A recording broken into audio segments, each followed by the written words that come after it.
যে দোয়াটি পড়লে আপনি যা পড়বেন তাই মুখস্থ হয়ে যাবে, জীবনে আর কখনো আপনি বলবেন না।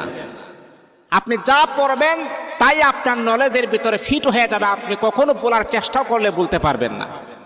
ইমামে আজম রহমাতুল্লাহ আলাই বলেন, আমি যখন প্রায় সময় ম্যাক্সিমাম সময় যখন এই দোয়াটা যখন আমি পড়ি, আল্লাহ পাক রব্বুল আলামিন দোয়ার বদলতে আমাকে এমন ব্রেন, এমন শক্তি আর এমন ফখর আমার আল্লাহ দান করেছেন, আমি যা পড়ি একবার আমি বলতে পারি না। দোয়াটি হচ্ছে আল্লাহুম্মা ইন্না নাস্তাঈনুকা আলা তাআতিক। এই দোয়াটা পড়বেন। আপনার সন্তানের স্মরণ শক্তি খুবই দুর্বল, কম, তাহলে মা বোনদেরকে আমি দৃষ্টি আকর্ষণ করে বলি, বাবাদেরকে বলি, আপনার সন্তানকে দোয়াটা 7 বার পরে মাথার মাঝে আপনি ফু দেন, অথবা 1 গ্লাস পানির মাঝে ফু দিয়ে বলেন পানিটা খাবার জন্যে। দেখবেন আল্লাহ পাক রব্বুল আলামিন আপনার সন্তানের মেধা